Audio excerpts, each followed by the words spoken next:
Hi, fellow tea lovers. Settle in, because we've got a story. I'm Nell.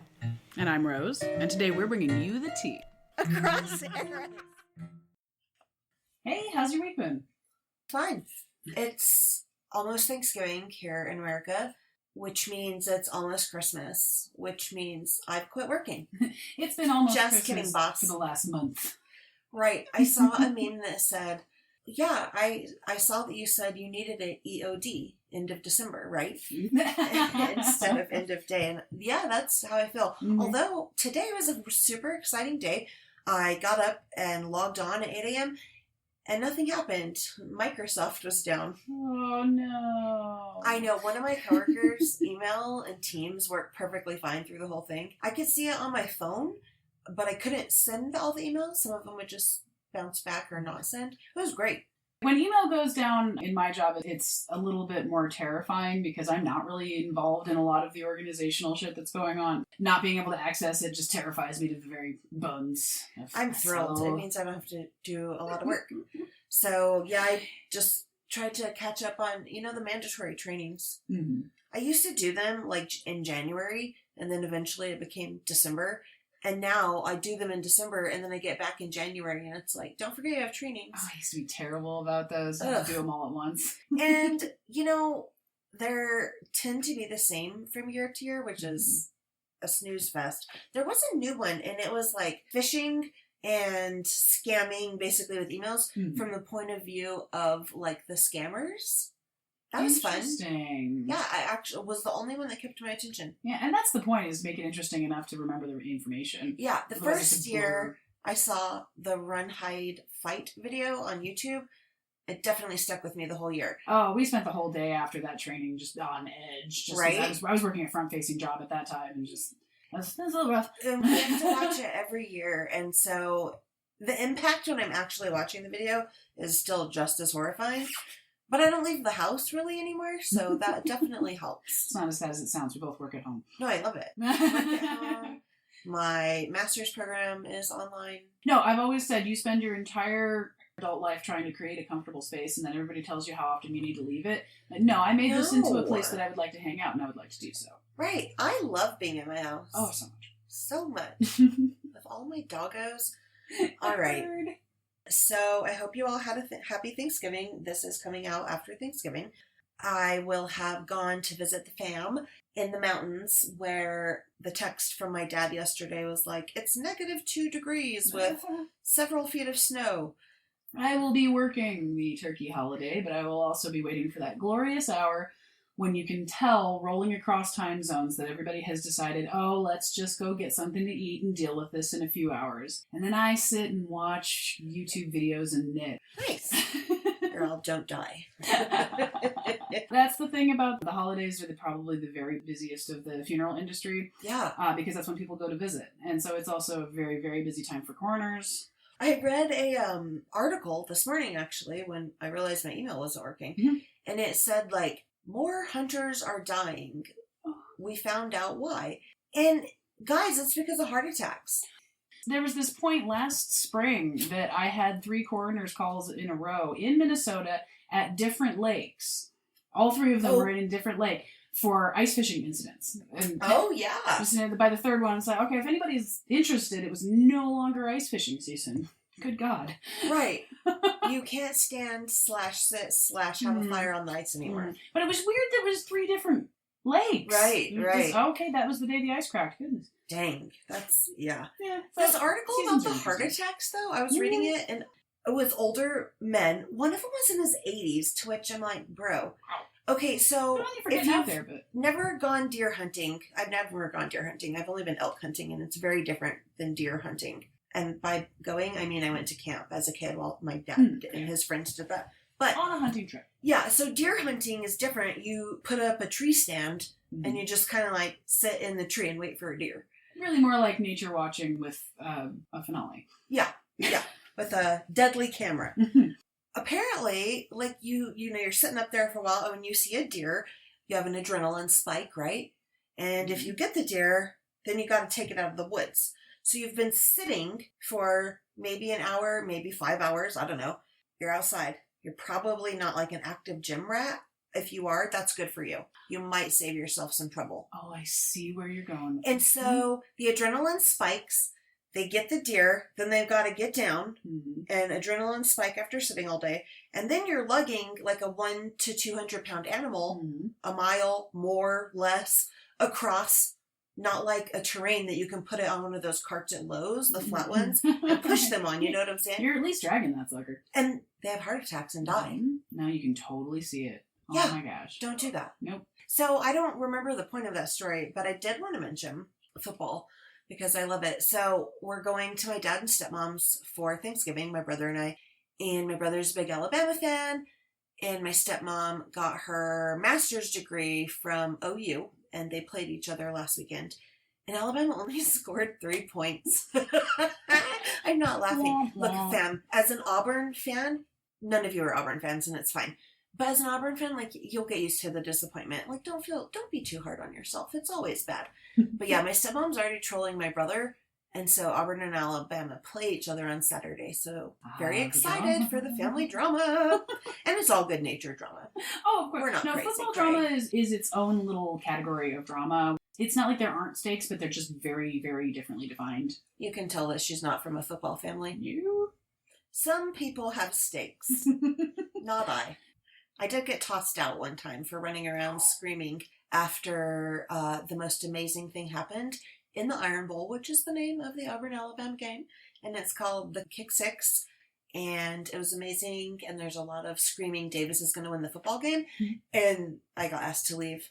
It was an Alabama fan's house. Anyways, I have a story for you. I am ready. Okay. So I'm actually telling you the SparkNote version. Literally, this is going to be verbatim. But the story is way too long, and in my memory, I was like, yeah, this is like standard high school reading, right? But when I was flipping through the original one, I'm like, no, it says the word erection way too many times. And I am talking about Lysistrata. Yeah. So maybe it wasn't required high school reading. For me, it was college reading. It probably was. I think it really kind of depended on your high school, because I did read a lot of kind of obscure literature in high school. Okay, guys, she went to high school in one of the places in this country where there's a national lab. I went to high school in the buckle of the Deep South's Bible Belt, and I think Romeo and Juliet was as spicy as we got and required 9th grade reading. When I was in the 11th grade, we read Doors of Perception. Huxley. That was a very interesting time. You know, my high school reading requirements made me almost hate passionately the classics. I think a lot of people's high school experience makes them hate the classics. And, you know, to be honest, I was one of them for some books. Like, I've never liked The Sound and the Fury much. I think The Scarlet Letter's the stupidest book on the planet. Groundbreaking, maybe, the year it was written. I hate Joseph Conrad to such distraction. He did Heart of Darkness, which you may know better as Apocalypse Now. Yeah. And that is a terrifying story. And I was so upset the whole time I was reading it. I hate that book so much. Somehow I missed out on having, Lord of the Flies as required reading? Oh, yeah, no, I didn't have to do that. My sister did, and so, like, I definitely know what it's about, but I've never been inspired to pick that up. But some classics, when you go back to them and kind of scrub out the bad associations, memories that you had from high school, for me at least, sometimes they come back around. Like, they do. The Good Earth it's beautiful in so many ways, and it's problematic in so many ways, and I go back and read it probably once a year, and I feel something entirely different about it every time. Well, there's a reason the classics become the classics. I mean, like, my sister really loves A Separate Peace, and that is really a good one. I refuse to ever change my perspective and stance on A Scarlet Letter. Oh, yeah, no, we all have some, whatever. It's not gonna, no. Joseph Conrad and I will never be friends. All right, so Lysistrata is a play written by this dude named Aristophanes. His bust gives him really great hair and some piercing eyes. He was born around 446 BC. The first recorded play of Lysistrata was 411 BC. And of the many plays that Aristophanes wrote, 11 survive in their complete form, but he wrote, they believe, at least 40. I'm going to just read you the Sparks notes of it, okay? Lysistrata, our main character and heroine, has planned a meeting between all of the women of Greece to discuss the plan to end the Peloponnesian War. So the Peloponnesian War is the Second Peloponnesian War, and it lasted from 431 to 404 BC between Athens and Sparta. They wanted land. Later, the Persian Empire intervened in supporting Sparta. So these fake women, Lysistrata, they were done with this. I mean, wouldn't you be? The thing about the wars between the Greek states, and Greece as a full-on entity just didn't exist in the ancient world. It was all city-states. Yeah. And so all of them are vying for position. They all have a limited amount of resources. But because it is an islandy area, there's a whole lot of possibility of trade blockages. Yep. You have all of these individual people trying to charge their taxes or levy a tariff. Tariffs? Exactly. The thing about tariffs is it's the government that's levying it is trying to raise funds, but that just doesn't really say anything about where the funds are coming from. Someone's paying it. They don't particularly care who. It's the government is getting money out of that. Yeah. And so the governments of all of these little city-states are vying over their ability to make these economic decisions. And so that's where you get just war upon conflict, everybody's bumping heads because they'd like to be in charge of the trade route. Oh, so exhausting. And that goes on for a long time. Power. It's Second Peloponnesian War. This lasts for quite a while. This is part 2. Right. So Lysistrata is waiting for the women of Sparta, Thebes, and the other areas to come and join her, and she's like talking to herself, and she's kind of like, women, why are we so weak, and why must we do this? They're not controlling any part of what's going on here, but they are absolutely being affected by it. Exactly. Lysistrata is like, I'm going to ask these women to refuse to have sex with their husbands until a peace treaty has been signed. And this metaphorical meeting of all of the countries is the women of the countries. Cool, yeah, it's a really cool literary device where you have each person is representing the kind of like assumed argument of her country. Yes. But is also they're all as a whole representing the frustration of the powerless in the situation. Yep.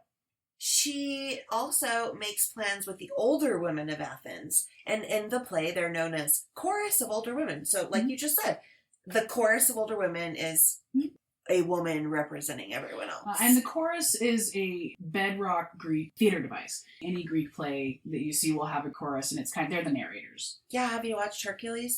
Disney's Hercules? Exactly. She makes these plans with the older women to seize the Acropolis later on during the day. Like, she's a busy woman, and she's done waiting, right?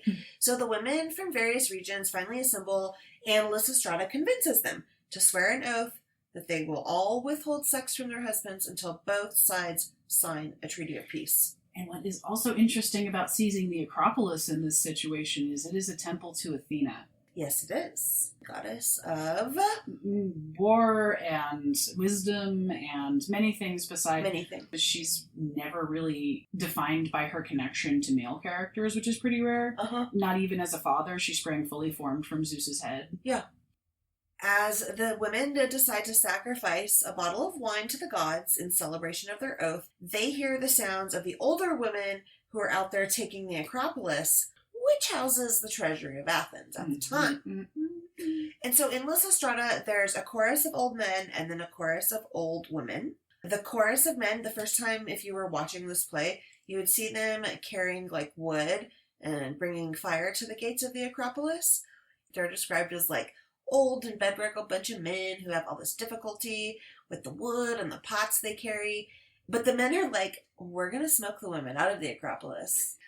Does the Acropolis have like a full roof? At this point, yes. It's an open area on the sides, but I mean, to be honest, it does now. The only parts that are really missing, the statue is gone, supposedly made of gold, so yeah, that doesn't survive. No. But the friezes on the outside of it are now known as the Elgin Marbles. Oh. And many of them are in the British Museum. It is a very hot topic in the museum world. British Museum? No, seriously. I mean, I've been there, and it was very fascinating, but I can see. It's beautiful in its display. I feel very lucky to have been able to see it, but I don't disagree with the Greek government that is part of their cultural heritage. Right. And the argument in taking it in the first place was, they don't have the infrastructure to take care of their own artifacts. And I'm like, I'm sorry, that is an outdated model. That is no longer true. And you have to revisit these issues. Right. Sorry, that was a museum-based tangent. I love it. It's true. So the men are like gonna smoke the women out, but then the old women are like, hey, we have buckets of water, stupids.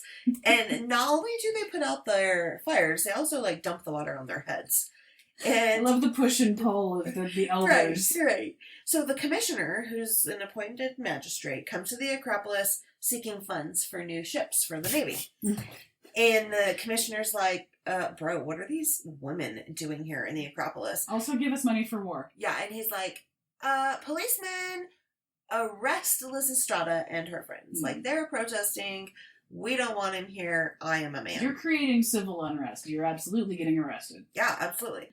It's a fairly humorous battle, and it involves almost zero physical contact, and the police are scared off. So then the commissioner's like, ugh! And he tells the men of Athens that they have been too generous with the women and given them too much freedom, and they're running the city now. The argument is always that this flawed being was flawed in the first place, and you were in charge of mitigating their flawedness, and you have failed, therefore they have reverted to their natural state, and now we're all in trouble. Ding, ding, ding. So, as the policemen start to run off, the commissioner and Lysistrata are left to fight about the Peloponnesian War. And Lysistrata's like, no, the war is a concern for women. It's a concern for women especially. And she also throws in, like, and here's how the city should be run. She tells him this, like, huge, elaborate analogy to show him that Athens should be structured in the same way that a woman spins wool. And Lysistrata's like, yo, this war is of great concern to women. We have sacrificed so much for it. We give our husbands, we give our sons, and now it's difficult for us to find new husbands. The women are like, yeah, Commissioner, you don't know what it's like. So they dress him like a woman. The insult of all insults. No, but the perspective, if you just take it face value, like, we're having a hard time finding dudes and we can't produce them fast enough, like, that sounds like a very hollow argument. But right. You're talking about a society where they're literally not allowed to or able to do most of the things that are required to sustain human life. Yep. Within a civilization that is structured around them being dependent. Yep. And so you work within the parameters that you're given. If you are a forced dependent, then you still try to maneuver yourself into the best dependency, I guess, that your talents can get you. Exactly. Exactly. After an undetermined amount of time, really, the sex strike starts to take effect on the men. Like, they're having problems. I'm going to say the word erection a lot. I'm so sorry. You know what? It's part of the story, okay? If we were reading Catullus, it would be a similar problem. Right. So Lysistrata spots Canisius, who is the husband of Myrine, and he's approaching the Acropolis. And Canisius has a full erection and is desperate for his wife. And his wife's like, no, I'm not going to sleep with you until peace exists between Athens and Sparta. And her husband's like, oh no, but our child needs you. Like, you have to come home. I love you. I miss you. She goes, okay, maybe. Okay, but first I gotta do this. So she, like, starts just making delays by repeatedly going through the Acropolis and, like, fetching things to make them comfortable. And we'll finally, do it, but first I want to make it perfect. But I need the silk pillowcase. Right. So he's like, I swear, let's bang, and I'm only gonna think of the peace treaty. And she's like, great, bye. And she, like, disappears into the Acropolis and leaves her poor husband in great pain. So then this, like, Spartan herald starts approaching the Acropolis, and he also has an erection. My gosh, you would think those metal skirts that they always wear in the movies would hold it down. Oh, no, there's not really a whole lot of leashing options in ancient clothing that I was aware of. The metal skirt should hold it down. Right. It's a metal skirt. You know, and separately, there's a lot of things that are uphill about being a woman, but I would be horrified if my turn-onedness was visible. That would be so embarrassing. So I have some sympathy there. Not a lot. But you know. Some. Okay, so he's like, oh no, please help. We're all so desperate. Are the countrymen, we need a treaty, help. The lack of sex is killing us all. We have to talk. Right. So then delegations from both states meet at the Acropolis to discuss peace. And at this point, every single man has a full erection. So Lysistrata comes out of the Acropolis with her naked handmaid, conveniently named Peace. While all the men are distracted by peace, Lysistrata lectures them on their need for reconciliation between the states. And Lysistrata reasons that because both Athens and Sparta have a common heritage and they've previously helped each other and owe a debt to one another, the two sides need to not be fighting. Because the Greek states have leagued together many a time. It doesn't always last, but it's absolutely more economically productive. Right. So, conveniently, her naked handmaid Peace is there, and she uses her to draw like a map of Greece. And the Spartans and the Athenian leaders decide land rights that end the war.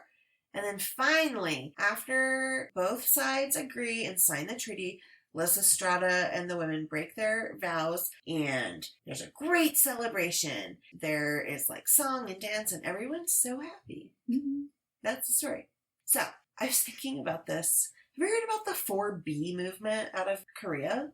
No. Okay, so it's like in English translation, we would call it the 4 no's, but the word they're using starts with the letter B. The name refers to, this is a quote from Wikipedia, okay? The name refers to its defining 4 tenets, all which start with the Korean language term B, which roughly means no. Okay. Okay. Basically, it says, and it's pretty much for like, I guess, people who are going to sleep with men. Mm-hmm. And it's, we will not date men, we will not get married, we will not have sex, and we will not have children. And it's actually, it's not new there. I mean, it's clearly not new.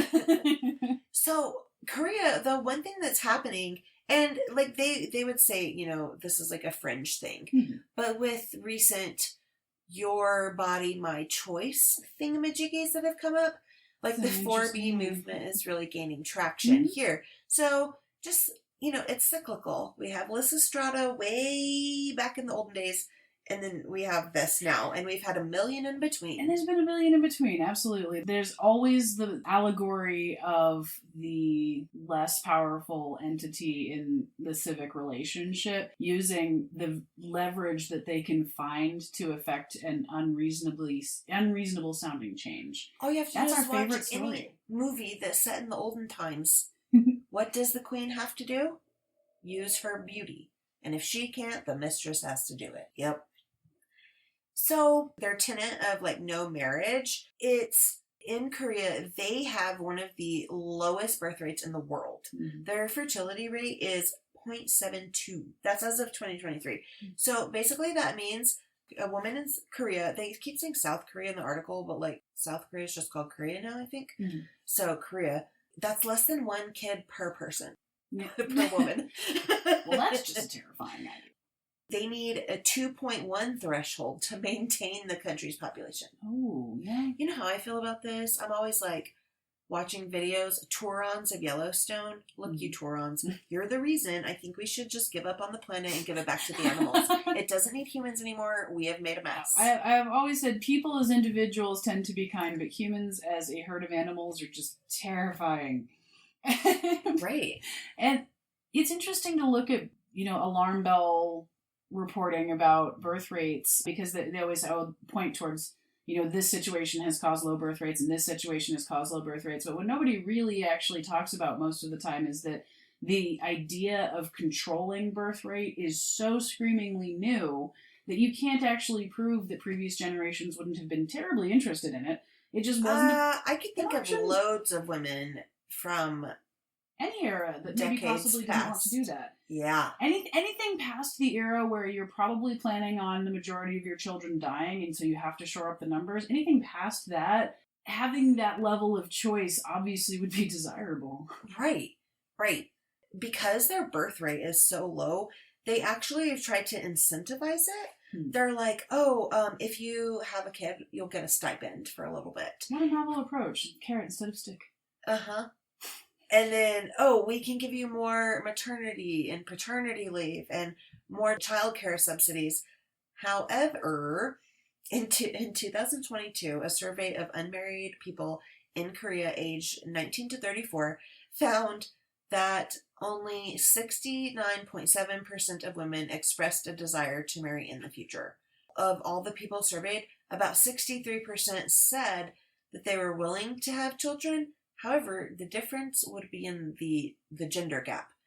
70% of men, but 55% of women said that they would, consider having a child in the future.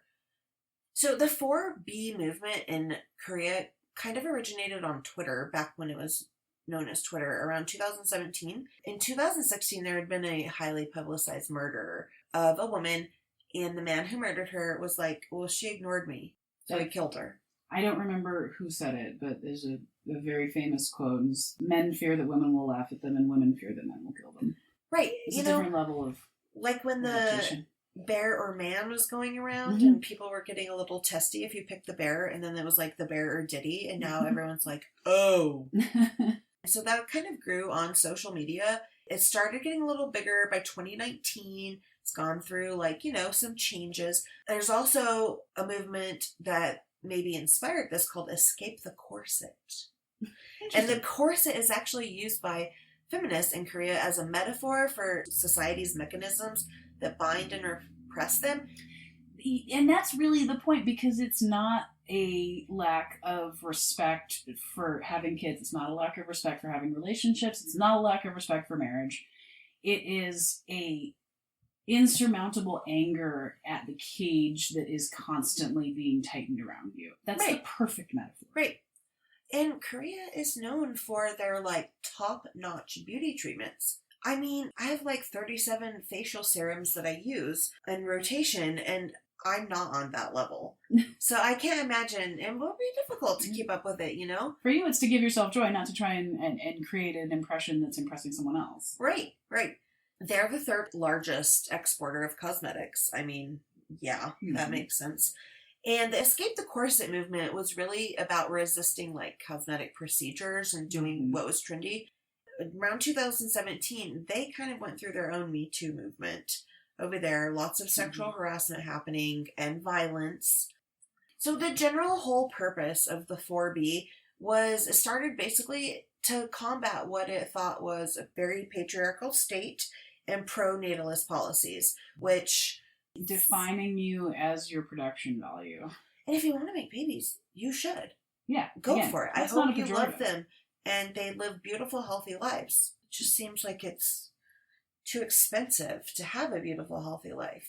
The withdrawal from even dating was kind of to fight back against the expectations of child-rearing relationships and employment, because usually when someone had a kid, then they don't work anymore.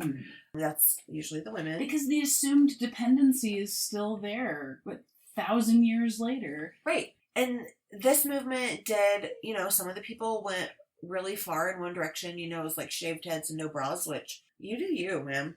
As you maybe can imagine, this movement has been talked a lot about lately here in our country.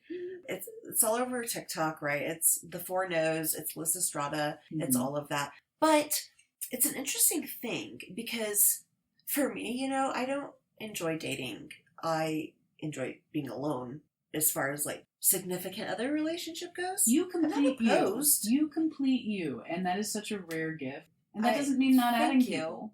But yeah, I'm not opposed to it, but it's just interesting to think of the impact that a lot of little things have, because if you can't control whether or not you want to have kids, that's a lot. That's a whole life-changing issue. It has a lot of rolling effect. Right. And that's, on people who intend to have children and on people who don't. Right. So I think a sex strike is fine if that's what you want to do. Always an option. And if you don't want to do it, that's also fine. I don't even want to sit here and pick it apart because the world is too hard right now. And I just thought it was funny. It's been going on since forever. But now I have to go and feed my dogs. Fair enough. See you next time. Bye. Bye.